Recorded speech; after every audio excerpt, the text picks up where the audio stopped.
Supreme court में ED और IUPAC मामले में सुनवाई पूरी हो गई और अब सुप्रीम कोर्ट की तरफ से फैसला पढ़ा जा रहा है। ये बड़ी और अहम खबर इस वक्त की आपको बता दें, ईडी की याचिका पर सुप्रीम कोर्ट में अब फैसला पढ़ा जा रहा है। जो ईडी की तरफ से दलीलें रखी गई, जो ममता सरकार की तरफ से दलीलें रखी गई, जिसमें कपिल सिब्बल थे, कपिल सिब्बल की तरफ से दलीलें रखी गई और उसके बाद अब फैसला पढ़ा जा रहा है। और हाईकोर्ट में जिस तरह से भीड़ जुटी थी, पहले 8 तारीख को इस मामले की सुनवाई होनी थी कलकत्ता हाईकोर्ट में, लेकिन जिस तरह की भीड़ आई तो उसको लेकर भी सख्त टिप्पणी देखने को मिली है। सुप्रीम कोर्ट इस मामले में सख्त था और आईपैक छापेमारी मामले में यह सुनवाई पूरी हो चुकी है।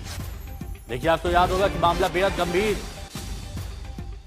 ईडी जांच करने के लिए पहुंचती है आईपैक के दफ्तर, लेकिन ममता बनर्जी पश्चिम बंगाल की मुख्यमंत्री दलबल के साथ वहां पर आ जाती हैं। पहले प्रतीक जैन के घर पर प्रतीक जैन का मोबाइल लेकर चली जाती हैं, फिर आईपैक के दफ्तर पहुंचती हैं, जिसके बाद प्रवर्तन निदेशालय कोर्ट का रुख करता है और ईडी की तरफ से कोर्ट में मामला रखा जाता है। और अब सुप्रीम कोर्ट में यह मामला पहुंच चुका है और सुप्रीम कोर्ट अब फैसला पढ़ रहा है। संजय शर्मा कोर्ट से हमारे सहयोगी इस वक्त हमारे साथ जुड़ चुके हैं। संजय, क्या जानकारी है? फैसला पढ़ा जा रहा है अभी?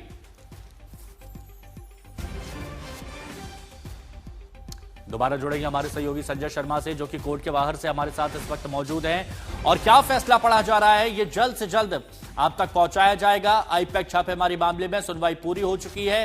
बेहद गंभीर मामला इसको बताया गया है, इसकी जांच की जरूरत बताई गई है। ईडी की तरफ से भी यह कहा गया था कि इस मामले में पहले भी जब केंद्रीय एजेंसी जांच करती है तो ममता बनर्जी ने उसमें दखल दिया था। संजय शर्मा हमारे सहयोगी कोर्ट से हमारे साथ इस वक्त जुड़ चुके हैं। संजय, फैसला पढ़ा जा रहा है, आपके पास क्या ताजा जानकारी आ रही है?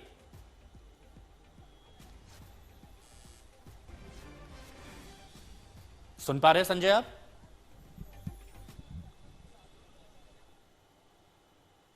जुड़ेंगे दोबारा हमारे सहयोगी संजय से, लेकिन देखिए, आप समझिए कि मामला बेहद गंभीर है और सुप्रीम कोर्ट की तरफ से सख्त टिप्पणी भी इस पर आई जब हाईकोर्ट में भीड़ जुट गई थी और सुनवाई नहीं हो पा रही थी।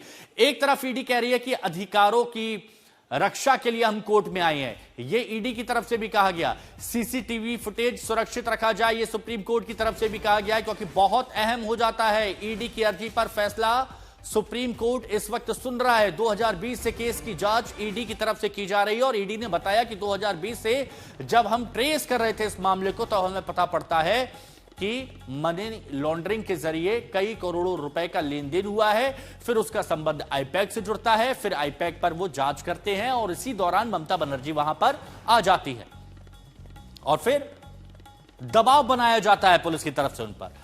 संजय शर्मा हमारे सहयोगी कोर्ट के बाहर से इस वक्त हमारे साथ जुड़ चुके हैं। संजय, फैसला पढ़ा जा रहा है, आपके पास ताजा जानकारी क्या है?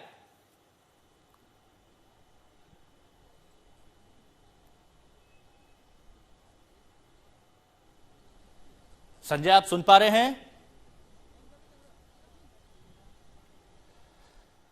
चलिए, जानकारी हम दोबारा देंगे आपको। तो बड़ी और अहम खबर इस वक्त की आपको बता रहे हैं, सुप्रीम कोर्ट में ईडी वर्सेस दीदी। और अब कुछ ही देर में पता चलेगा कि सुप्रीम कोर्ट का क्या निष्कर्ष निकला, क्या फैसला सुप्रीम कोर्ट की तरफ से दिया जा रहा है। हालांकि ईडी की तरफ से कहा गया कि इससे पहले भी ऐसा हुआ है, जब जांच एजेंसियां पश्चिम बंगाल में जांच करती हैं तो उसके बाद उनको उनके काम में उनको रोका जाता है, उन पर दबाव बनाया जाता है। सीबीआई का भी वही मामला सामने आया था, अब ईडी की तरफ से भी वही चीज सामने आई है। जब आईपैक के दफ्तर पर छापे मारे जाते हैं तो ममता बनर्जी अपने दल के साथ आती हैं, वहां से फाइलें ले जाती हैं, जो ईडी की तरफ से कहा गया।